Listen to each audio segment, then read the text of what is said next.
Ugandans and the freedom fighters and their descendants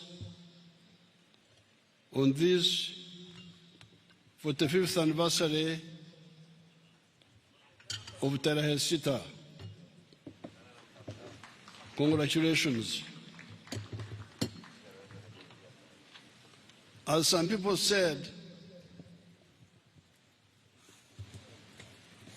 if you only talk of Tarehe Sita, you will not do justice to the history of Uganda.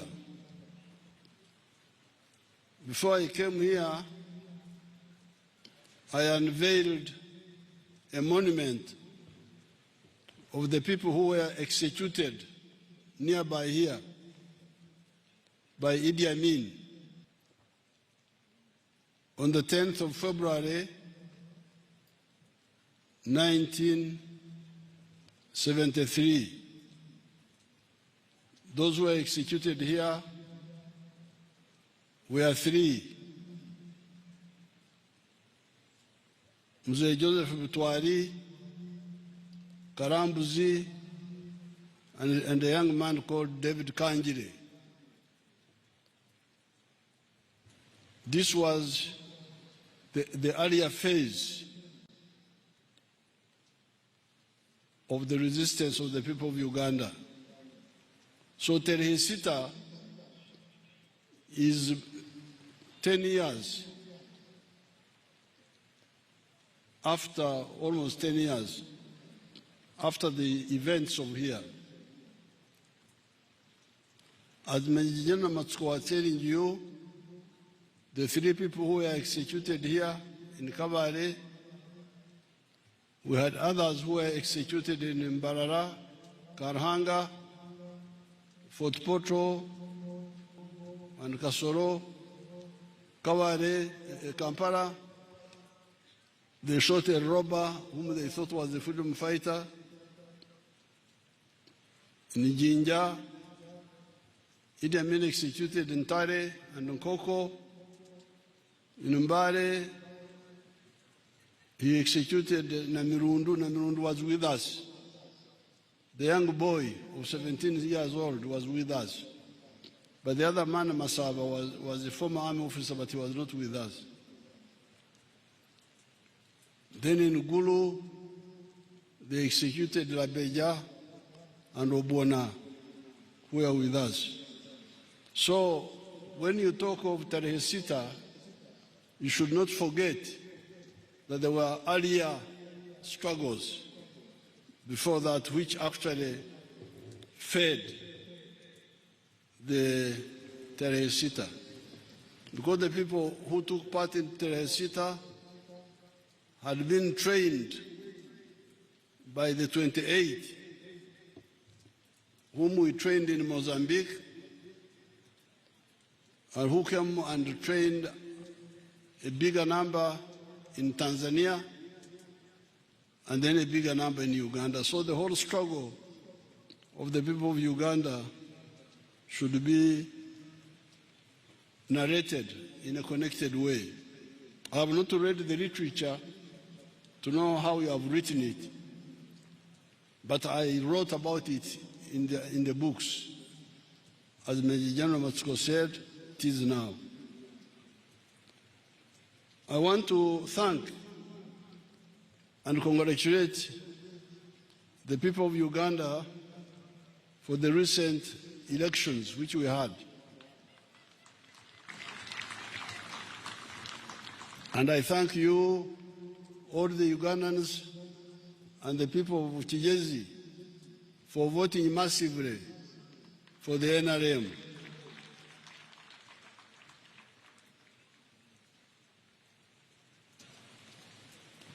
I want to thank God. We are celebrating Tarehe Sita, but also celebrating the victory we had recently in the elections. We are celebrating both.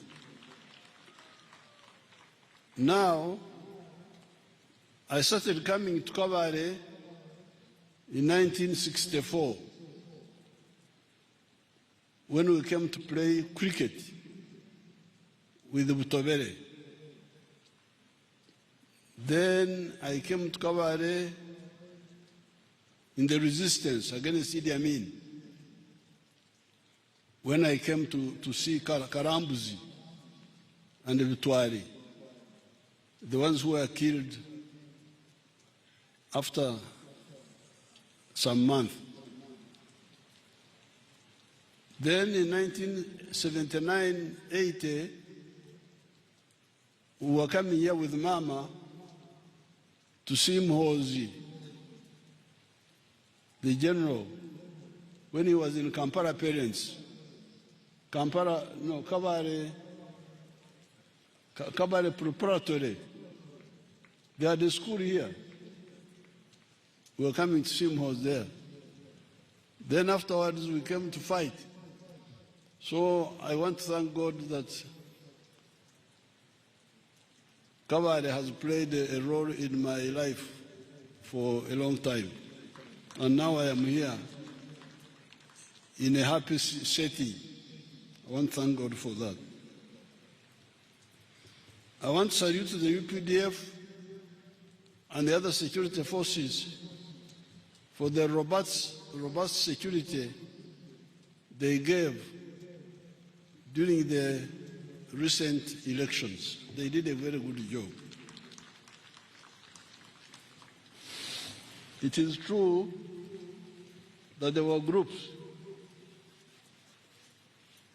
who were planning really bad things, but they can't disturb Uganda because our security system is very robust. They are wasting their time.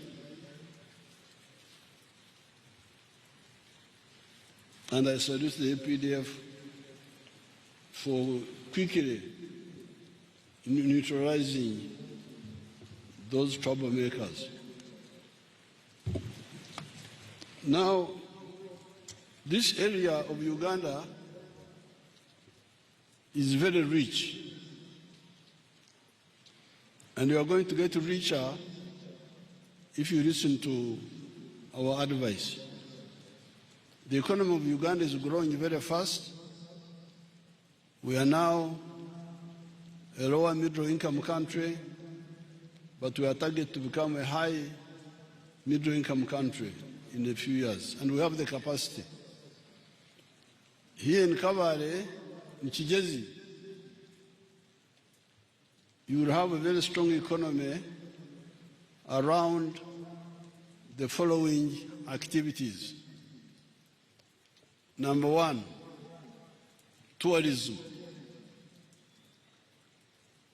You have the mountain gorillas. Then you have on the other side Queen Elizabeth. The mountain gorillas are in Mugahinga. They are also in Windi. These are all in Kigezi. So we are improving the infrastructure. We are building what we call the tourism roads, tarmacking them to link these areas very easily for travel. But we are also going to expand Kisoro Airport. We are going to expand it. And we are going to build a big new airport somewhere here in Nzei's land. Where is Nzei's land? Where is that place where Nzei gave us land? I want to thank Amos Nzei. He gave us land somewhere here, where we are going to build with the ruler of Sharjah, a big airport there, international airport, so that the tourists fly in. They don't have to drive all the way from Entebbe. We're also going to build another huge airport in Mbarara, bigger than even Entebbe, because of the one of Mbarara is mainly for the trade between South America and China. Apparently, That area is the middle point between China and South America, Argentina and Brazil. So this area is going to develop around tourism. It is already developing, but it will develop even more. Secondly, manufacturing. Manufacturing around.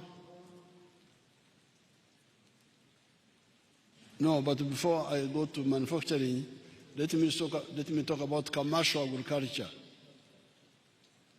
Although the land is fragmented because of land fragmentation, this land can be very productive with the right enterprises.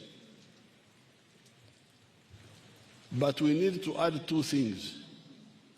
To add the use of fertilizers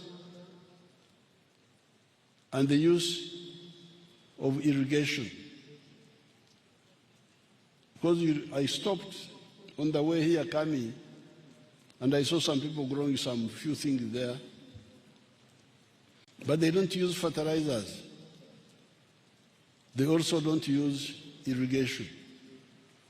Now I don't know whether my people have my videos. Can you show these Kawale people the irrigation at Bushenyi, if you have it?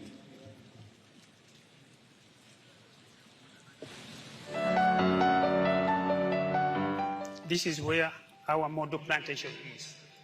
Plantation which you've had, we've already gone beyond 50 tons of yield per hectare per year. Matoke is very important part is water, but especially in the dry season. So here we are using irrigation, drip irrigation, as you can really see, using water, especially in the dry season. Drip irrigation, the advantage with it is that it sends water where it is required. PBD does not depend on national water. We make our own water, which we pump every day. 90% of the water is used for irrigation, and the other 10% is processed for use in pilot plant and estate residential areas. This swamp, as per NEMA allows us to use a third of the water flow.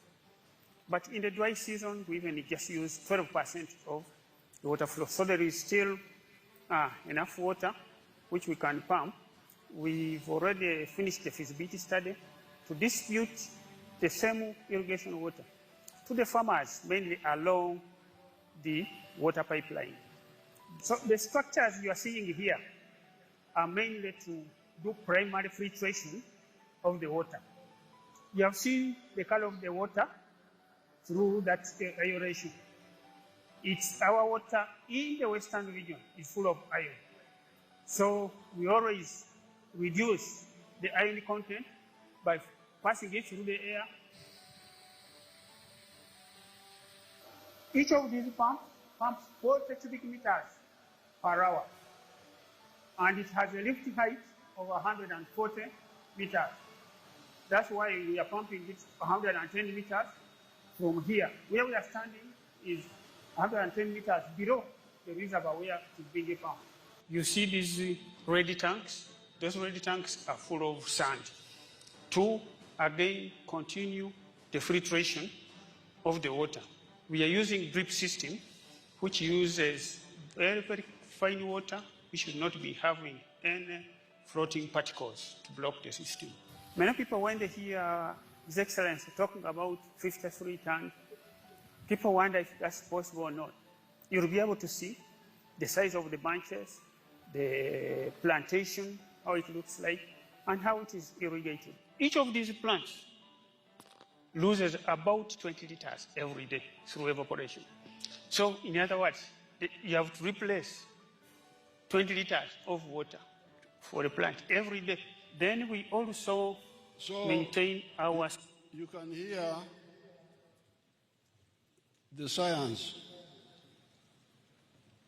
Each banana tree loses 20 liters of water per day. Each banana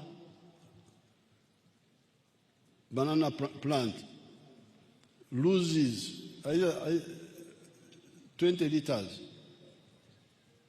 per day. So by irrigating in Museveni, we are harvesting 53 tons per hectare per annum. But you have Banyankore there, nearby, who don't irrigate and who don't use fertilizers. They are getting 5 tons. So we are harvesting 10 times more than they are harvesting. This is what must be cured. We must have irrigation and the use of fertilizers in the whole of Uganda, including the Kigezi area. If you do that, and we select high-value enterprises like fruits, maybe coffee, some coffee, vegetables, we shall get good money from commercial agriculture on a small scale. So, commercial agriculture, tourism, and then manufacturing. Manufacturing will be around agro-processing. Because if you plant those crops, they must be processed. You already have the example of tea. Tea was doing very well, but the price went down recently. But we are addressing that because I'm glad the price of tea globally did not collapse. Here the price went low because of some mistakes. Number one, not using fertilizers, as already said. But number two, careless harvesting. Otherwise, if we do those, even tea still has got a market, according to what my tea people have told me. But there are other crops, like apples, which give very good returns per acre per annum. Coffee, dairy, poultry for eggs, and so on. Even fish farming. I've got a fish pond at Katuna there. Let them see my fish pond.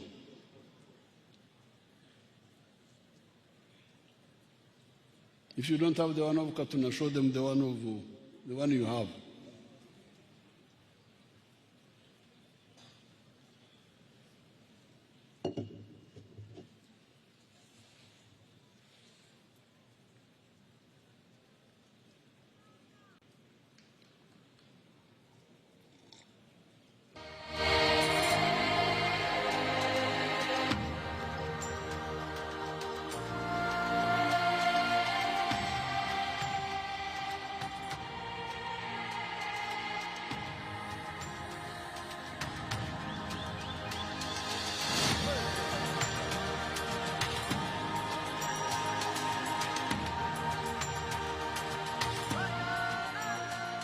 My name is Emmanuel, the Presidential Hub Manager for Kigezi.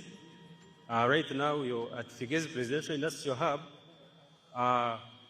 We are now introducing, or we have introduced the 4-acre model. We have a banana plantation as our first acre. We have coffee plantation as our second acre. Then we also have dairy there as our third. Then here where we are, is our fourth, where we have a fish pond.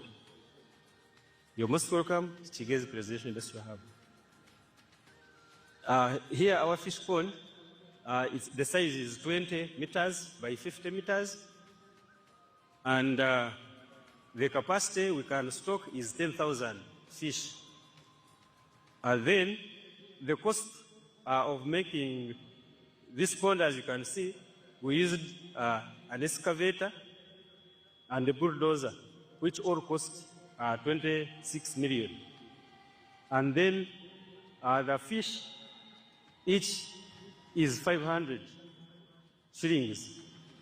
And we have catfish here, and in those wrappers, we have tilapia, as you can see. And then we are going to feed this fish for 9 months. After 9 months, it will be ready for sale or for harvest. And the cost of feeds that we shall use in the 9 months will cost only 6 million. So when you get the cost of establishing this fish pond, that is 26 million, then we add 6 million for the feeds. So that one will be 32 million. So at the end of 9 months, after we have harvested, each fish will cost 10,000. So if you get that 10,000 multiplied by the number of fish, it will come to 100 million. This is called a fish tank. And we demonstrate to learners or our visitors, we demonstrate to them, because this is the upper side where we don't have a wetland. But even without a wetland, you can have such. You put in your fish. Here we have 600 catfish. They are making, they are going to make 2 months. So even at home, you can set up this and have your fish. We are also going to harvest this after 9 months. The only difference with the other one is that here, no, that one is taking long, is not giving us the Chibaro properly. Show us the one of Lila. But you have heard he's talking a lot, he's not concluding. But you have heard that they are earning 100 million from that pond, which is in half an acre, 100 million shillings. Let's see the other one. The one of Lila is faster.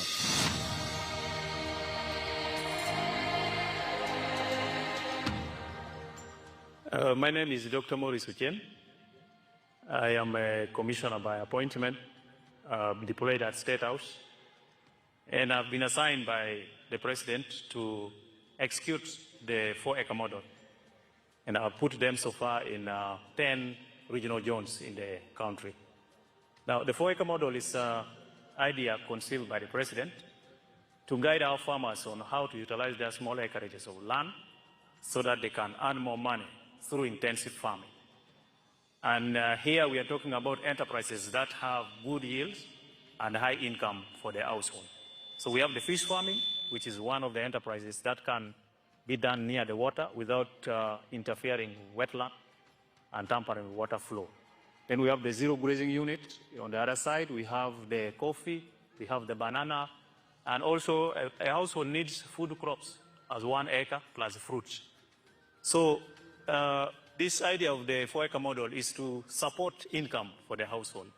And as I will go into the small mathematics, you will know that it's capable of pulling somebody out of poverty. Now, specifically on the fish pond, here is about 20 by 50 meter pond, 1,000 meters squared. After finishing the excavation, we stock 10,000 fish. We feed it for about 8 to 9 months. In the north, which is warmer, the fish grow faster. And in the west, which is a little cold, you add 1 more month to reach the same grams. So by that time, the fish will be about 800 grams to 1.5 kilograms. In the market, the fish which is 1 kilograms or 800 grams here costs about 10,000 shillings. So having stock here 10,000 fish, by 10,000, somebody will get 100 million in 1 year. And then when you subtract other cost of managing, which is roughly 30 million, somebody can be able to save 70 million on this fish pond.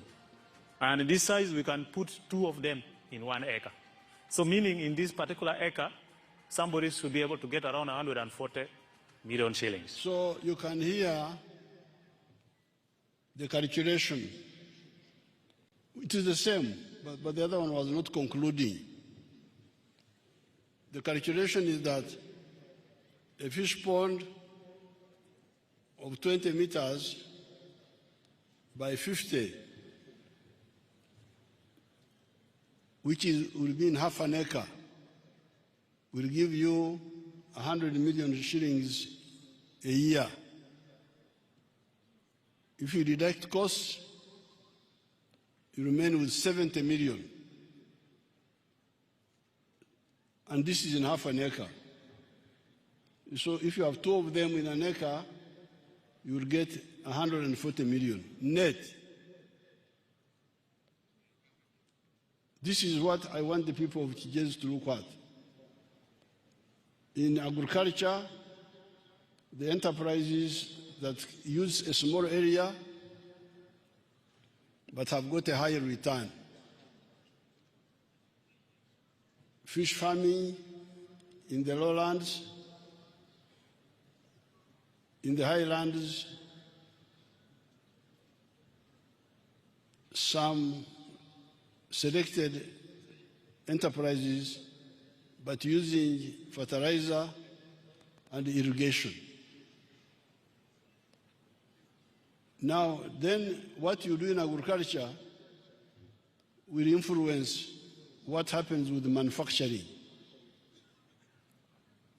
You will need factories to process what is produced by agriculture.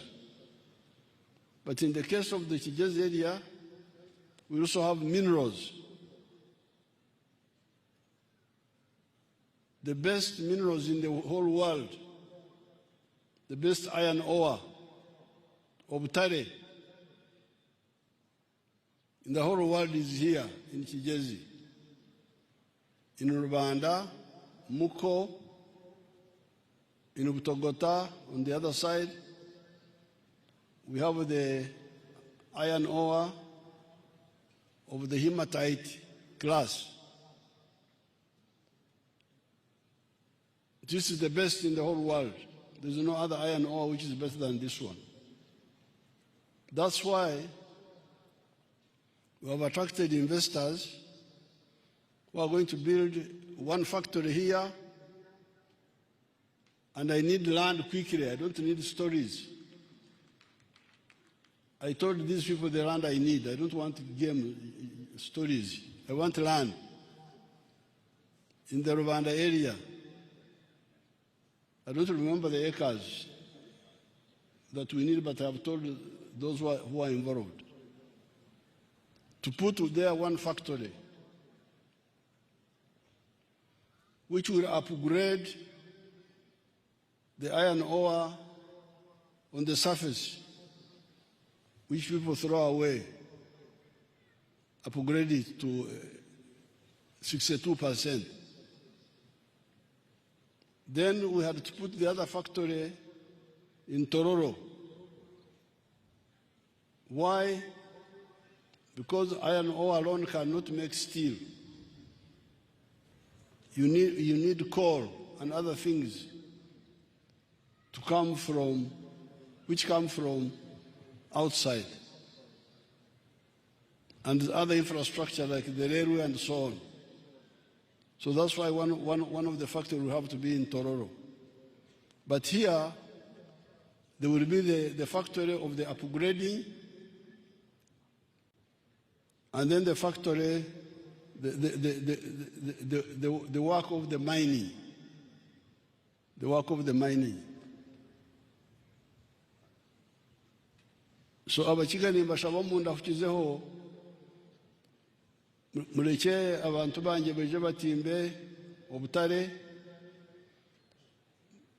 beje kubashashura abitaka ryanyu omba kutimba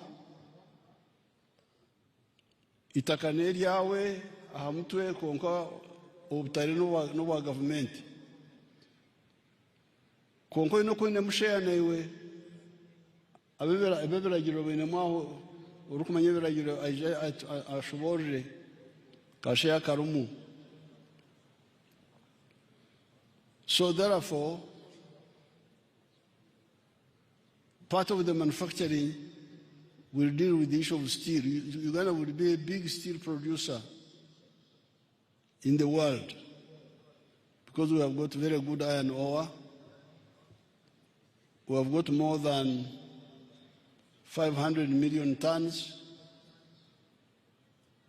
Even if we use 1 million tons per year, it will take us 500 years to finish the iron ore which is here. So it's a lot of wealth. Then we have got other minerals like coltan, like there's what they call precious minerals. They are all here. Yeah. So these three will be the base of our economy here. Agriculture, but with irrigation and with fertilizer, not without. Secondly, tourism, and thirdly, manufacturing. We can also have other services like education and health and so on. Those can always be added on because of the good climate here.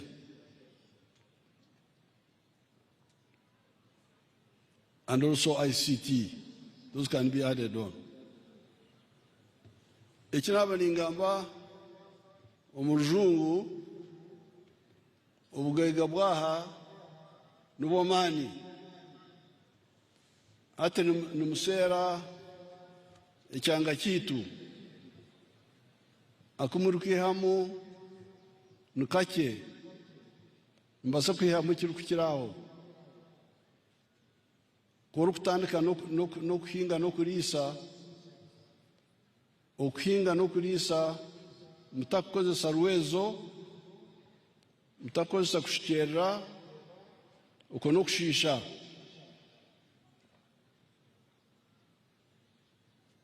ninyenda kusiima abantu ba Muhanga Rwamucucu kuriya Rukiga bakaruga mu kisharara cyagarukaho nyenda kubasiima nkohereza Prime Minister n'abandi mubeje bakozesa amaizi ago ag'ekifunjo kushikyerera emigongo egyo abari mu migongo batunye amaizi go kushikyerera rero murebe ukweza kwaba kuhanga munongo kukira ate okumuru kusharura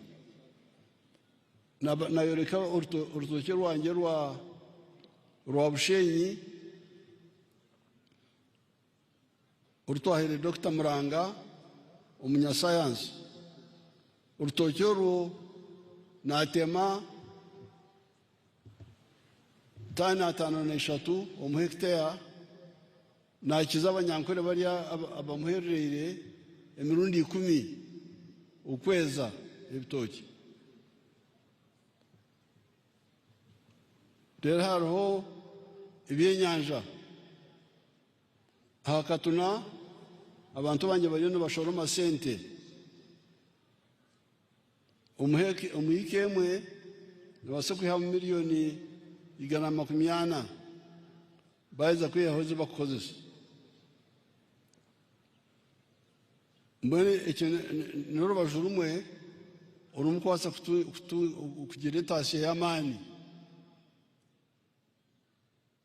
ubuhingi n'oburisa obukukozesa ebirikubangira ebirikubangira enablers orwezo n'okushikera. Rero hazaho tourism, obutayayi oburambuzi, ebyo nibimanya omurimo gwitu n'okureba enguuto twaziteera korasi twatandikire nambere enguuto erikuruga Katuna erikuza omu Rubanda nibagiteera korasi na zirya ezikuza kurya omu Nyamushumba erikuziteera korasi zoona. Hamwe n'ekishaayi tuza kwombeka ekishaayi ky'amaani ahi nze yatwire itaka ngu nahahe tare munonga nikuba kungira kandi n'ekya Kisoro nakyo tuza kukihangusya kukyongerayo ebiro bihwere nkaruga kuhandika ebaraha neikiriza esente kuruga omu Africa Development Bank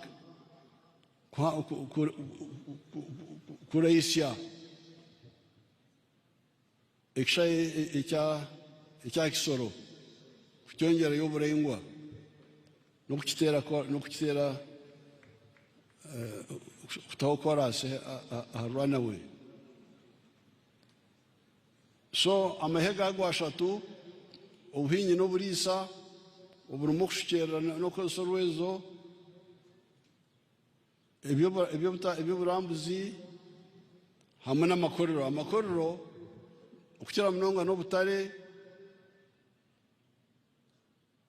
n'ebindi eby'omwitaka eby'omuhendo na Kortan aho nabirwaha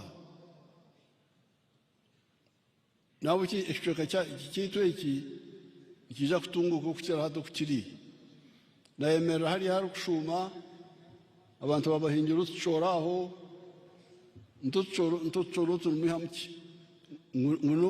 nobukunena konka nukunena konka nga tukwenda bukunena konka ntwenda ebintu ebirikurugamu sente nyingi kubakenura muri gyo muboro.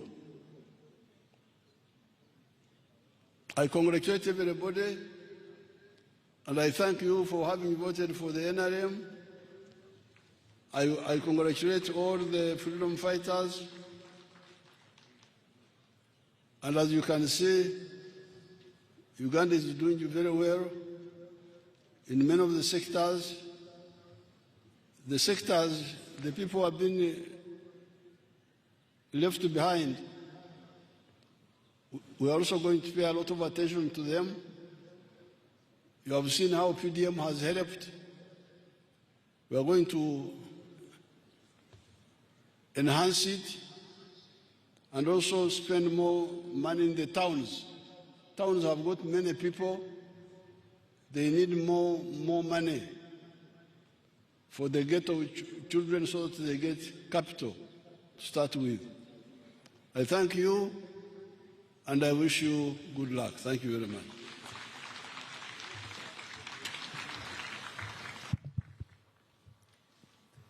Thank you very much, Your Excellency.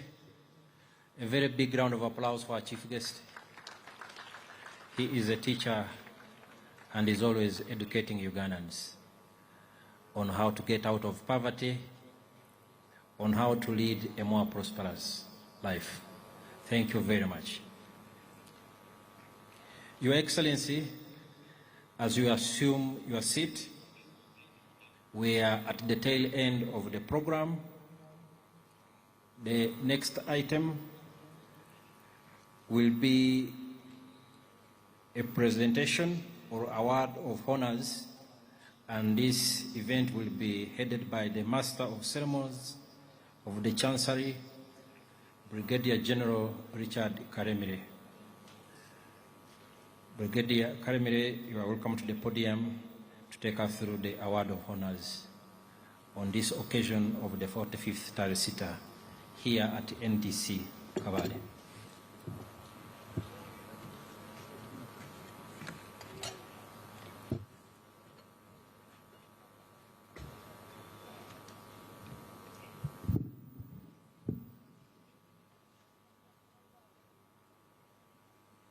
Your Excellency the President, sir, I request your permission to ride on the protocol already laid out by previous speakers so that I can proceed, sir. I am Brigadier General Richard Karimire, the Master of Ceremony of the Chancery. On this great day, when we celebrate the 45th anniversary of the last phase of our protracted people's armed struggle, His Excellency the President and the Fountain of Honor has pursuant powers conferred upon him by Section 18 of the National Awards Act 2001, Section 3, granted awards to the following.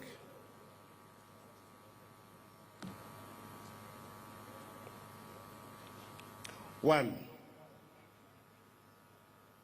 the Kawarega Star Medal, the second highest military decoration, is awarded for gallantry to Resistance Officer 08643 General Mhoz Kainerugaba, the UPDF Chief of Defense Forces and Senior Presidential Advisor for Special Operations. General Kainerugaba made significant contributions to human resource transformation within the UPDF by inspiring and mobilizing many Ugandans to join the force. He was initiated into officership through training at the Royal Military Academy, Sandhurst, along later the Special Forces Group, and ultimately its expansion and elevation into the Special Forces Command. Within the Special Forces Command, and was also involved in special operations under the code name Operation Lightning Thunder, during which he played a critical role in securing the Garamba Forest after weakening the Lord Resistance Army. Throughout his service, General Kainerugaba has demonstrated rare courage and exceptional strategic leadership. These attributes led to his appointment as Commander of the Special Forces Service, where he performed with distinction, and he was subsequently appointed Commander of Land Forces. He currently serves as the Chief of Defense Forces and Senior Presidential Advisor on special operations to the President in the Office of the President. His legacy remains undeniable. His leadership and command at the Uganda People's Defense Forces into a professional, disciplined, and effective force for peace and stability across Uganda, the region, and the African continent. General Mhoz Kainerugaba has in recent years made great contribution to national and regional stability as exemplified in the TESO pacification and normalization of relations with the Brotherly Republic of Rwanda. General Mhoz Kainerugaba is also the author of Battles for the Ugandan Resistance, a tradition of maneuver, published by Fountain Publishers, Kampala, Uganda, in 2010, and now a military piece in our training institutions. For numerous acts of individual selflessness, courage, valor, bravery, and heroism in the execution of military missions, for his contribution to the social, economic, and political transformation of Uganda, the region, and Africa, for outstanding national mobilization and his unwavering commitment to defending the people's peace in pursuit of strategic security and national development, General Mhoz is therefore deservingly awarded the prestigious Kawarega Star for his conspicuous gallantry and outstanding service to the nation building. Your Excellency, we present to you General Mhoz Kainerugaba for the award of that great decoration. Number two, is Lieutenant General Kayanja Mahanga, that is awarded the Rwenzori Star Medal. General Kayanja joined the National Resistance Army struggle in 1985 and undertook all the professional military courses in Uganda and abroad. As the Commander of Land Forces, Lieutenant General Mahanga is the highest ranking officer responsible for the overall command, readiness, and operational effectiveness of the UPDF Ground Forces, a responsibility he has executed with diligence and professionalism. He previously commanded operations against Al-Shabaab up to 2022, overseeing force readiness and combat effectiveness in a complex operational environment. He has commanded infantry forces at all levels and directly executed strategic missions in the Democratic Republic of Congo, Republic of South Sudan, and Somalia, all aimed at eliminating terrorism and creating a stable region. Lieutenant General Kayanja Mahanga is widely recognized for his profound influence on military operations with a leadership style that emphasizes discipline, professionalism, and mission effectiveness. Next is Lieutenant General Charles Okidi.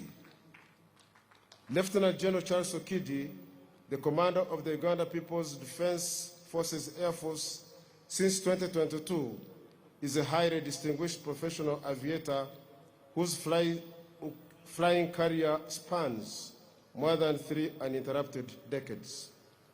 As the commander of UPDF, Lieutenant General Okidi has been placed in a position to coordinate Uganda's projection of air power by providing air support to all internal and external operations, as well as professionally executing important VIP missions.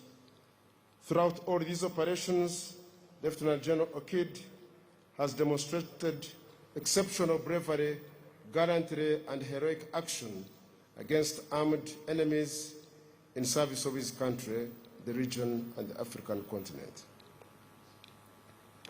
Next, Resistance Officer 00514, Major General James Kinarwa, Honorable Member of Parliament-elect.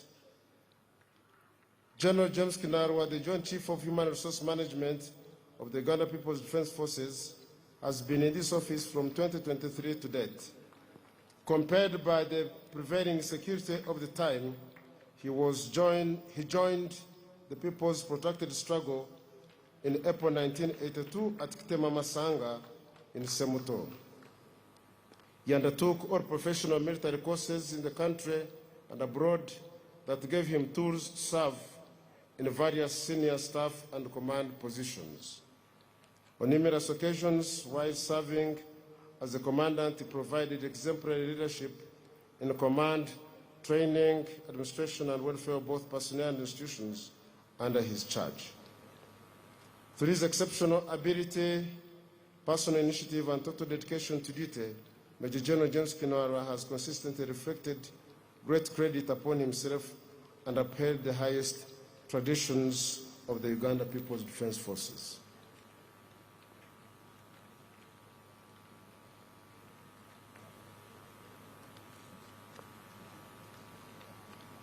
Brigadier General Jimmy Musoke is the Deputy Commander of the Joint Staff Brigade Group.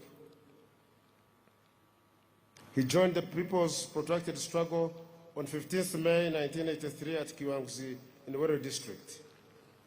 He commanded various military units and excelled in operations against the Lord Resistance Army and ADF, significantly contributing to peace. Next is Brigadier General Justice Rwabarire Rukundo. Brigadier General Justice Rukundo is the commandant of the Oliver Tambo School of Leadership and the Pan-African Center of Excellence at Kaweta.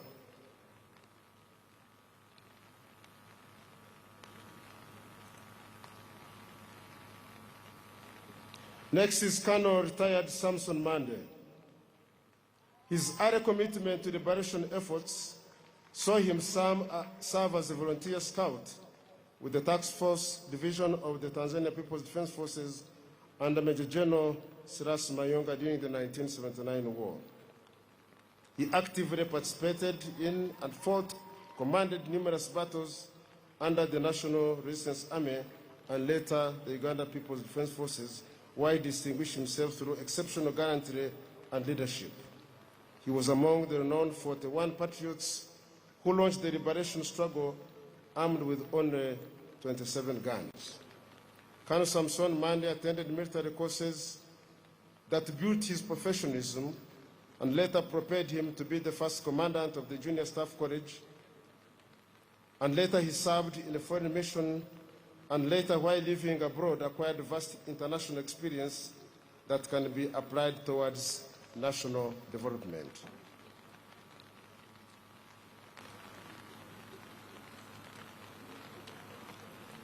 Colonel Bernard Buzabo is also awarded the National Independence Diamond Jubilee. Colonel Colin Ainomo, Colonel Emmanuel Muhozi,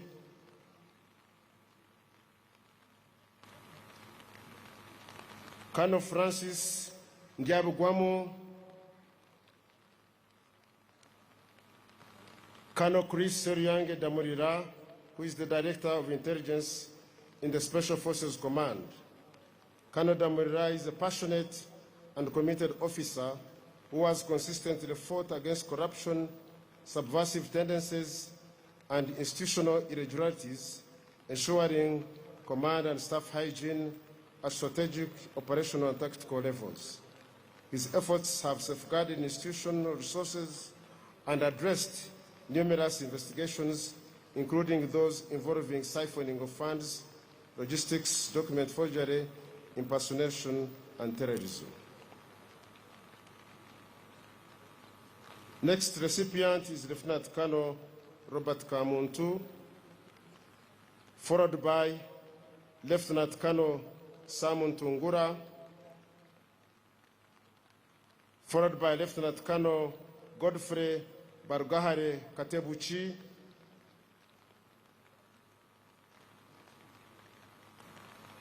followed by Lieutenant Colonel Roland Kasiga Bwebare. Next recipient is Lieutenant Colonel Junior Mzambiri Kulaba, followed by Lieutenant Colonel Santo Duara Ocheng, followed by Lieutenant Colonel Edgar Msasizi. Next, Major Rwetiri Nicholas Kakuru, followed by Major More Harriet Dudu, followed by Major Moses Asimwe and Captain Lusenikor Etoru. Next recipient is Lieutenant Sharon Manyari Namwenje, who is the head teacher at our Bombo Army Barracks Primary School.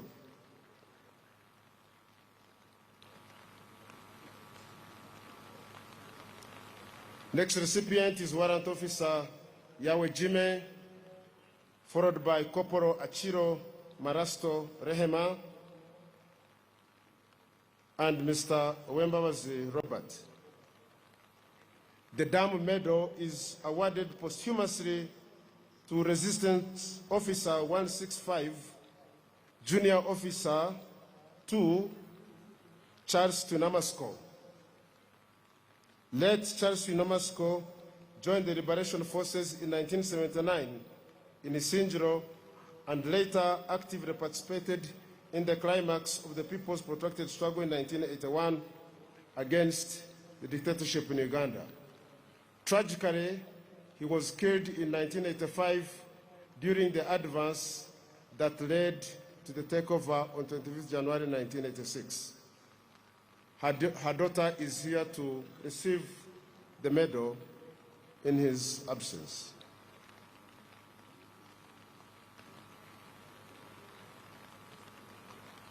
The Ruero Triangle is awarded to Captain Asen Wegei, Second Lieutenant David Ivan Tumsime, Sergeant retired Saba John,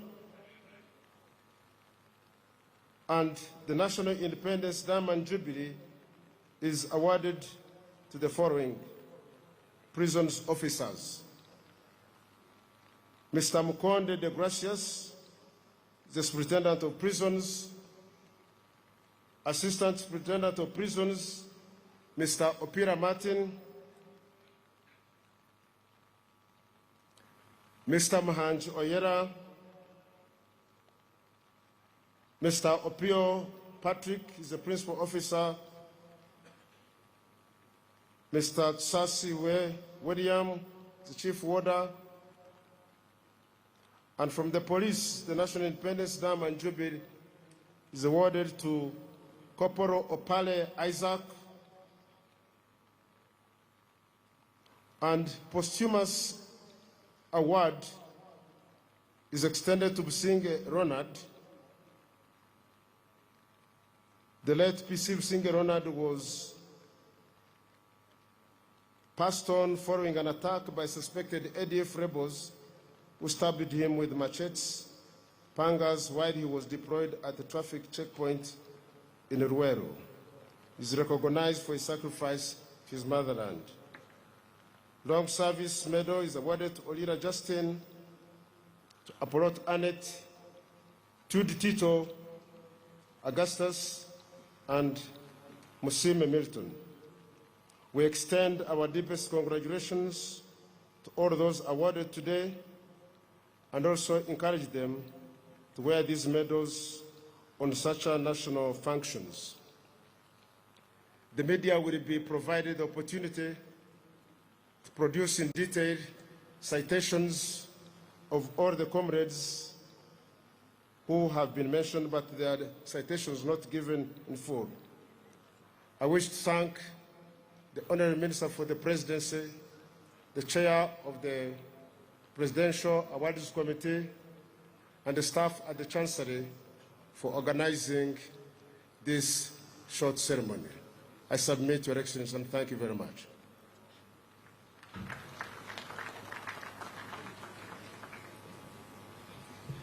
Thank you very much, the Master of Ceremonies of the Chancery, for the job well done. Your Excellency, the President and Commander-in-Chief of the UPDF, as we come to the end of this momentous event, permit me to recognize the additional people in attendance. The Honorable Minister of State for Works, Honorable Musa Ichweru, the Honorable Member of Parliament-elect, Lydia Wanyoto, Mbale City, the Honorable Okiror, MP Usuk in Katakwi, and the head of the Paradise Secretariat, Major Martha Asimwe. Your Excellency, there's also a group from the diaspora who traveled all the way from Europe and North America and are here with us.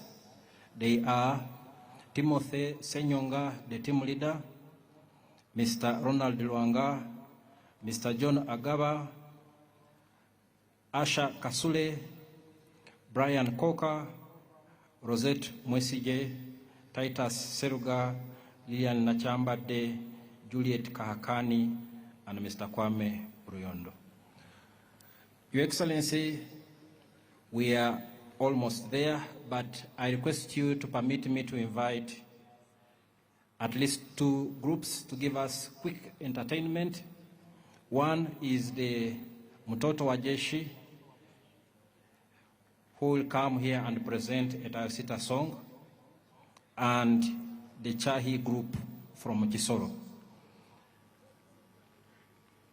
And as they conclude, we will have the African Revolutionary Voices to give us one song. We know whose favorite it is, and that song is called Kino Chechisera. That will be our last item on agenda this evening.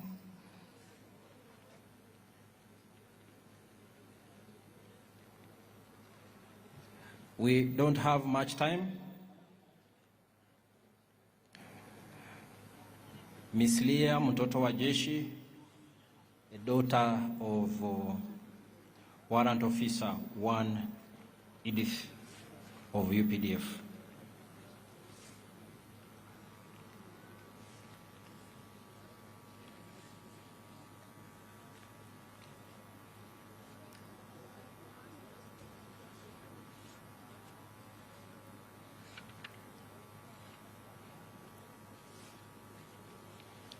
Please come on the stage.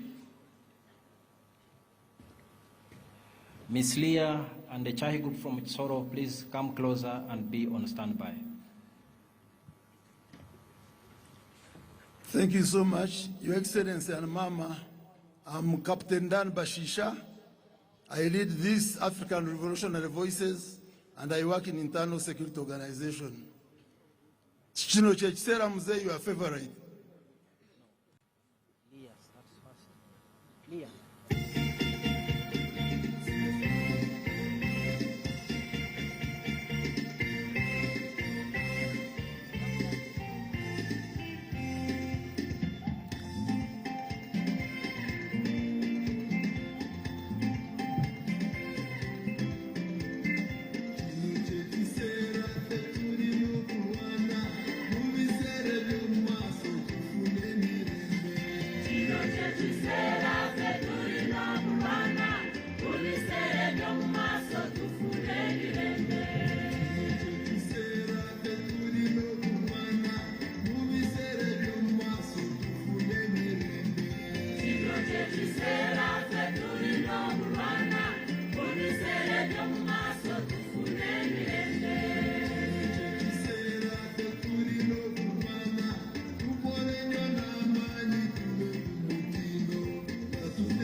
Thank you very much. We'll now have Ms. Leah to come and take us through her presentation. His Excellency Kaguta Museveni, my name is Leah Kamwine, and I would love to congratulate you. And this is the song that I wrote.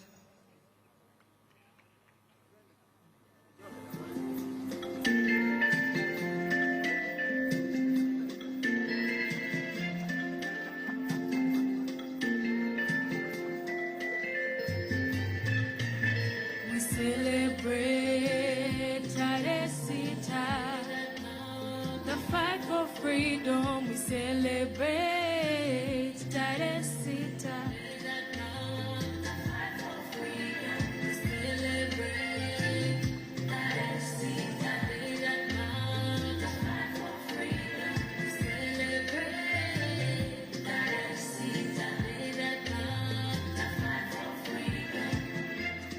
On the 6th of February 1981, around 4 a.m., President Kaguta Museveni and his freedom fighters caught up with the lorry parked at Major Junction. There, one of them brought the idea of retaining the late Mr. Riendo's car so that they use it to rush to the armory as the people on the lorry engaged the sentries at the border guard.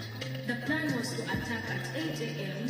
when the 1,400 trainees had left the barracks for training in the field. At exactly 8 a.m., their vehicle parked at the border guard. By that time, President Kaguta Museveni was in the back of the lorry because, being well known, he could not be in the front seat. He would expose the whole operation. He then had a small kazoom past the lorry, but also, unfortunately, had a gunshot outside the lorry at the border guard. The gunshot had been fired by the late General Tumwine and the sentry, who had been suspicious of the small vehicle that had passed without stopping, and then firing went on at the armory for some time. They started the war without fear. Mama Baya come find me.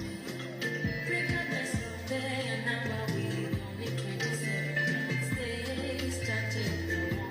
Canada was shaking.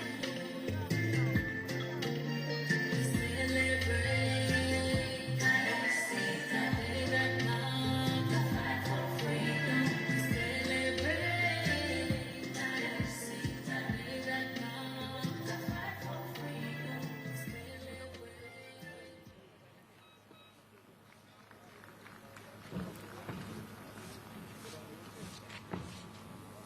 A big round of applause for Ms. Leah. That was fantastic. The Chisoro Chahi group, please, the stage is yours. Chisoro Chahi group.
Thank you very much, Isoro Group.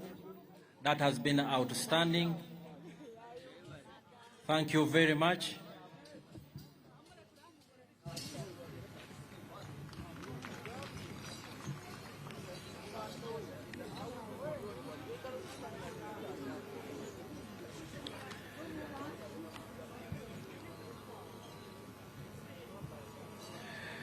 Your Excellency and distinguished guests, we have come to the end of this Tarehe Sita function, the 45th anniversary here at the NTC grounds in Kabale. We thank all of you who braved the weather and the long drive from Kampala to make it here and celebrate with the Uganda People's Defense Forces and the people of Kabale and Greater Kigezi region. In a special way, I also want to thank the First Lady and Honorable Minister of Education and Sports, Mama Janet Museveni. She has always been there for the President and Commander-in-Chief, and therefore there for the National Resistance Army and the Uganda People's Defense Forces. Thank you, Mama.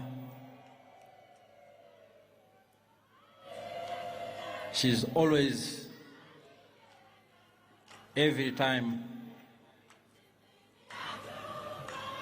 on Muzee's side.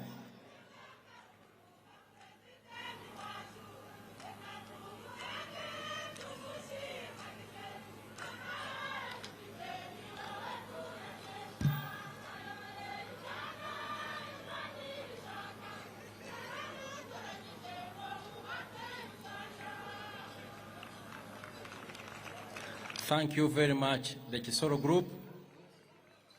Thank you, our chief guest, His Excellency the President, and distinguished guests. Thank you, Mama Janet and the Honorable Minister of Education and Sports for gracing this auspicious occasion. Your Excellency, we are coming to the end of this event. Departure will be as follows. We don't want confusion at the end of this function when people begin to leave. So we should remain seated and orderly. His Excellency and His Entourage will be the first to leave, followed by Her Excellency the Vice President, followed by the Chief Justice, followed by the Deputy Speaker of Parliament, the third Deputy Prime Minister, and those will be followed by our former national leaders, led by our Prime Ministers Emeritus, and then the Honorable Ministers, followed by the Chief of Defense Forces and his guests. The rest should remain seated and organized. The band give us the national anthems in reverse order. Thank you, all of you, for coming to Kabale and celebrating with the UPDF and the people of Kabale and Kigezi on this special occasion of the 45th Tarehe Sita anniversary. Thank you.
Thank you.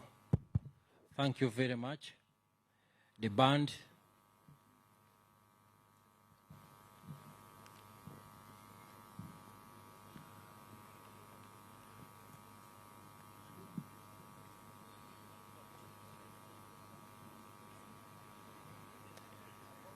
We may resume our seats.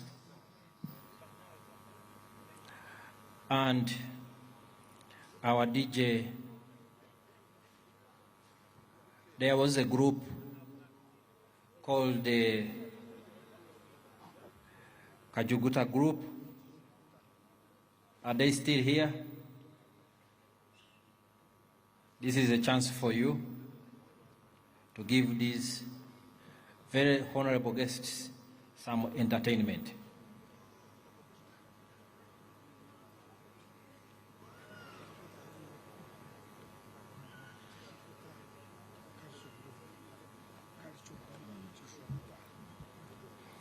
This is the Chijuguta Cultural Group from Kabale district. As they come to the stage, our DJ give us some revolutionary inspiration.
Our distinguished guest, His Excellency the President, there is the CDF's luncheon at golf course next to White Horse Inn Hotel.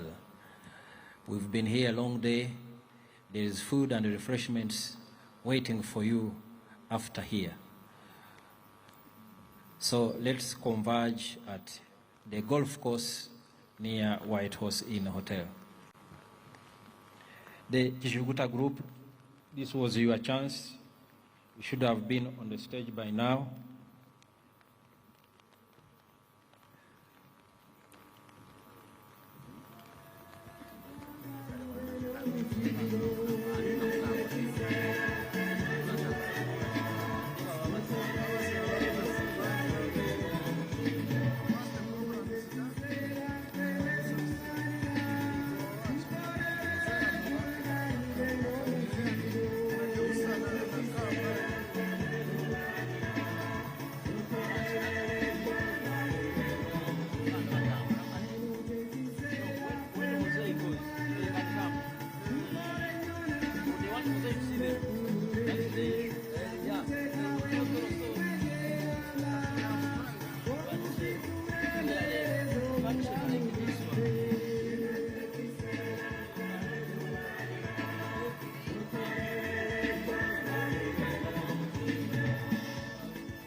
and later the Chief Justice, and Deputy Speaker, the third Deputy Prime Minister, and our former national leaders, honorable ministers,